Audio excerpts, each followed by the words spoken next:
कल पार्लियामेंट में बजट पेश हुआ। बजट के बाद अलग अलग तरह की प्रतिक्रियाएं हुई और लोग समझने की कोशिश कर रहे हैं कि बजट में किसको कितना फ़ायदा है, कहाँ क्या है, कहाँ नुकसान हो रहा है, कहाँ आर्थिक बोझ बढ़ने वाला है और कहाँ आर्थिक बोझ कम होने वाला है। इसी तरह राजनीतिक पार्टियां अपने हिसाब से उसको समझने की कोशिश कर रहे हैं और राज्य अपने हिसाब से सोचने की कोशिश कर रहे हैं। नौकर पेशा लोग अपनी तरह से समझने की कोशिश कर रहे हैं बजट को और बिजनेसमैन अपनी तरह समझने की कोशिश कर रहे हैं।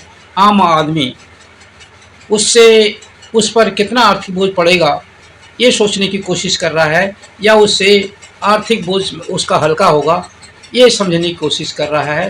साथ में आज की जो लेटेस्ट ताज़ा खबर है वो इसमें विस्तार से चर्चा करेंगे। आप वीडियो को अंत तक देखें। नमस्कार, मैं नंदन सिंह बिष्ट, आप देख रहे हैं इमेम दस्तावेज। अगर आप इस वीडियो को YouTube चैनल पर देख रहे हैं, चैनल में नए हैं तो चैनल को सब्सक्राइब करें और बेल का आइकन भी दबाएं। अगर आप इसको फेसबुक पेज पर देख रहे हैं तो पेज को लाइक करें। अगर आप इसको इंस्टाग्राम पर देख रहे हैं तो हमें फॉलो करें, वीडियो को शेयर करते रहें। इसमें मल्लिकार्जुन खड़गे ने जो बजट पर बोला आज कि यह कुर्सी बचाने वाला बजट है और इसमें दो राज्यों को छोड़ के बाकी राज्यों की जो थालियां हैं वो खाली हैं। बजट के विरोध में लोकसभा राज्यसभा में आज विपक्ष ने भारी हंगामा किया। राहुल गांधी ने बजट को सरकार का कुर्सी बचाओ बजट बताया। इससे पहले विपक्षी दलों के सांसदों ने संसद भवन परिसर में बजट के विरोध में प्रदर्शन किया और इससे भेदभावपूर्ण बताया। बजट पर अपनी प्रतिक्रिया देते हुए यहाँ से जो जीत के आए पप्पू यादव, उन्होंने कहा कि जो बजट होता है वो क्या होता है, सर्वव्यापी होना चाहिए, सबके लिए होना चाहिए, उसमें कुछ ना कुछ सभी के लिए होना चाहिए।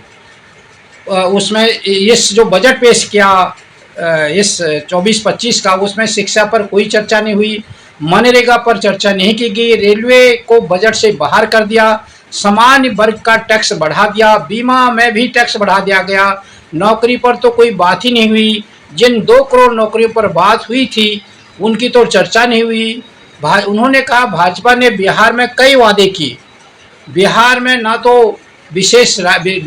तो विशेष राज्य का दर्जा मिला, ना ही कोई विशेष पैकेज दिया गया। क्या यह धोखा देना नहीं है? यह बिहार की जनता के साथ धोखा है। बजट केवल नेताओं को खुश करने वाली बातें की गई हैं। जबकि दूसरी पार्टियां कह रही हैं, विपक्षी पार्टियां आरोप लगा रही हैं कि विपक्ष की जो बजट है उसका सारा हिस्सा बिहार और आंध्र प्रदेश उठा के ले गया, बाकी राज्यों की थालियां खाली रही। वहीं बिहार के पूर्णिया से निर्दलीय जो सांसद हैं पप्पू यादव, उनका आरोप है कि बिहार के साथ धोखा हुआ है और बिहार जो सभी वर्गों की जो इसमें चिंताएं होनी थी उन पर चिंता जाहिर नहीं की गई। राहुल गांधी किसान नेताओं से संसद में प्रवेश नहीं देने पर उन्होंने काफ़ी आरोप लगाया सरकार पर।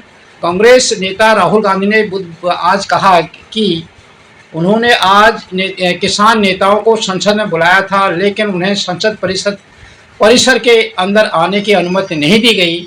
उन्होंने कहा मैंने किसान नेताओं को यहाँ बुलाया था, अनुमति दी गई थी, लेकिन उन्हें अंदर नहीं जाने दिया जा रहा है। आज के समय में भारत के किसानों को संसद में नहीं जाने दिया जा रहा है, क्या करें?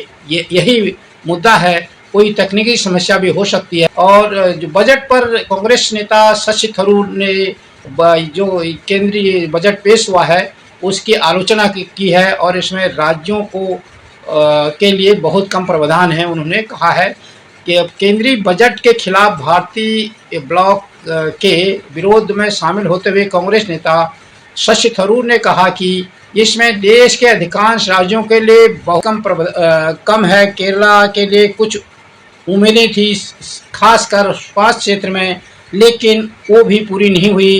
प्रत्येक राज्य के पास इंगित करने के लिए अपने स्वयं के मुद्दे हैं। कांग्रेस अध्यक्ष और राज्यसभा के नेता प्रतिपक्ष मल्लिकार्जुन खड़गे ने आरोप लगाया कि बजट सिर्फ कुछ चुनिंदा लोगों को खुश करने के लिए बनाया गया है उन्होंने कहा, मैं इस बात पर जोर देना चाहता हूं कि कल पेश किए गए बजट से किसी भी राज्य को फायदा नहीं हुआ।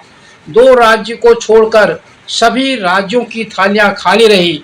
ना तो तमिलनाडु, ना तो केरला, ना कर्नाटका, ना महाराष्ट्र, पंजाब, हरियाणा, ना ही दिल्ली को कुछ मिला। यह बजट केवल कुछ लोगों को खुश करने और कुर्सी बचाने के लिए बनाया गया है।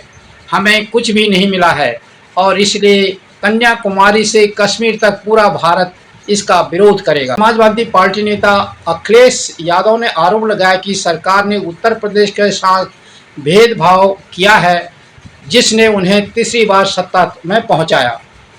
समाजवादी अखिलेश चुनाव प्रचार में वे जो कहते हैं, अपने घोषणा पत्र में जो प्रस्ताव रखते हैं और अब बजट में आप हर जगह भेदभाव देख सकते हैं। वे उत्तर प्रदेश के साथ भेदभाव कर रहे हैं, जिस राज्य ने उन्हें तीसरी बार सत्ता में पहुंचाया।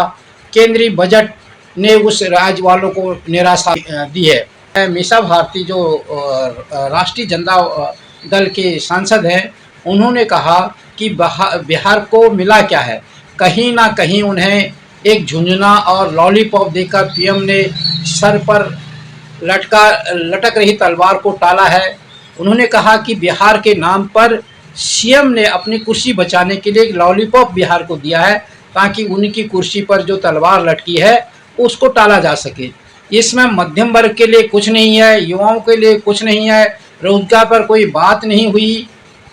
बहुत सी योजनाएं जिनकी इन्होंने घोषणा की है वे पहले से चल रही हैं, बस उसे नई तरीके से पैक कर प्रस्तुत किया गया है। बिहार में चुनाव है, इसलिए हमें और जनता को लगता है कि ये चुनावी घोषणाएं साबित होंगी। आम आदमी पार्टी सांसद राघव चड्ढा ने कहा, एक कमाल का बजट इजाद किया गया है, जिसमें लगभग इस देश का हर वर्ग निराश हुआ है।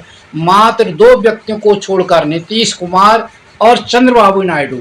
मैं पूछना चाहता हूं कि वो राज्य जिन्होंने अभूतपूर्व समर्थन भाजपा को दिया और अपने राज्य की लगभग सारी सीट दे दी, उन राज्यों को इस बजट में क्या मिला। जिन राज्यों ने भाजपा को इतना समर्थन नहीं दिया, या जिन राज्यों के समर्थन से सरकार मुश्किल से चल पा रही है, उन पर सब कुछ लुटा दिया। इससे सार मिलता है कि जो राज्य भाजपा को कम वोट देते हैं उससे ज़्यादा दिया जाएगा, और जो आगे भी के लिए सीख है।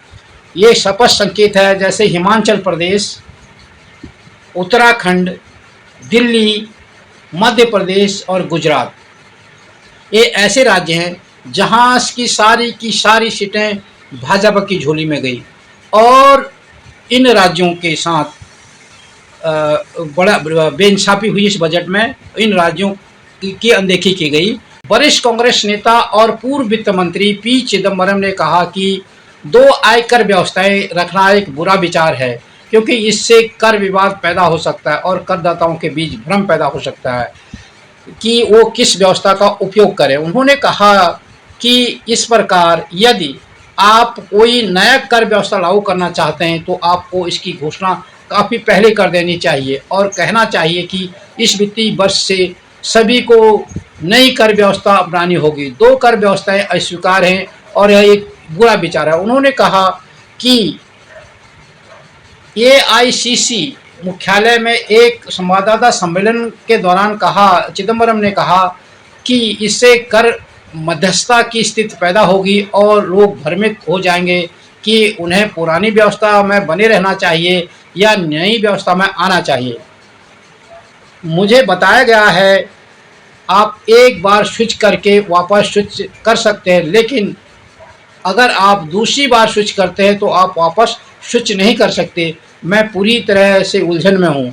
उन्होंने कहा, मुझे नहीं लगता है कि इस बजट में उन्होंने नई कर व्यवस्था अपनाने के लिए कोई खास प्रोत्साहन दिया है। उन्होंने पिछले बजट में भी ऐसा किया था। इस बार उन्होंने स्लैब बढ़ाकर केवल कर प्रभाव को कम किया है, लेकिन इससे केवल 0 से 20% कर स्लैब वाले लोगों को ही लाभ होगा। पश्चिम बंगाल की मुख्यमंत्री ममता बनर्जी ने केंद्रीय बजट को राजनीतिक रूप से पक्षपातपूर्ण और गरीब विरोधी बताया। पश्चिम बंगाल की मुख्यमंत्री ममता बनर्जी ने मंगलवार को केंद्रीय बजट की आलोचना करते हुए इसे गरीब विरोधी और राजनीतिक रूप से पक्षपातपूर्ण करार दिया। उन्होंने केंद्र सरकार पर राज्य के हितों की उपेक्षा करने का आरोप लगाया और इस बात पर निराशा व्यक्त की कि उनका मानना है कि यह बजट आम जनता के कल्याण को प्राथमिकता देने की बजाय एनडीए सहयोगियों को खुश करने के लिए बनाया गया है। बनर्जी ने कहा कि यदि केंद्र सरकार द्वारा उनकी मांगों की अनदेखी जारी रही तो बंगाल के लोग विरोध प्रदर्शन करेंगे। नीति आयोग की बैठक में अपनी निर्धारित उपस्थिति से पहले उन्होंने बताया कि एजेंसी ने उनसे उनके भाषण का विवरण साझा करने के लिए कहा है तथा कहा है कि वह बैठक के दौरान बंगाल की शिकायतों और बकाया राशि को उजागर करने की योजना बना रही हैं। के जवाब में जो वित्त मंत्री निर्मला सीतारमण ने कहा, भेदभावपूर्ण बजट के खिलाफ विपक्ष के विरोध पर वित्त मंत्री निर्मला सीतारमण ने राज्यसभा में कहा कि हर बजट में देश के हर राज्य का नाम लेने का अवसर नहीं मिलता। उन्होंने कहा, हर बजट में आपको देश के हर राज्य का नाम लेने का मौका नहीं मिलता। कैबिनेट ने बढ़ावन में बंदरगाह बनाने का फैसला लिया था, लेकिन कल बजट में महाराष्ट्र का नाम नहीं लिया गया। क्या इसका मतलब यह है कि महाराष्ट्र उपेक्षित महसूस करता है? अगर भाषण में किसी खास राज्य का नाम लिया जाता है तो क्या इसका मतलब यह है कि सरकार की योजनाएं इन राज्यों तक नहीं पहुंचती? यह कांग्रेस के नेतृत्व में विपक्ष की जानबूझकर की गई कोशिश है ताकि लोगों को यह आभास हो कि हमारे राज्य को कुछ नहीं दिया गया।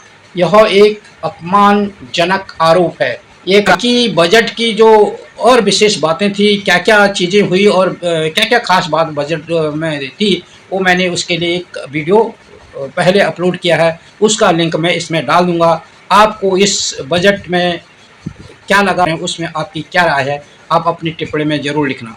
अगर आपको हमारी वीडियो पसंद आई हो तो इसे लाइक करें और ज्यादा से ज्यादा शेयर करें ताकि बाकी लोगों तक भी ये जानकारी पहुंच सके।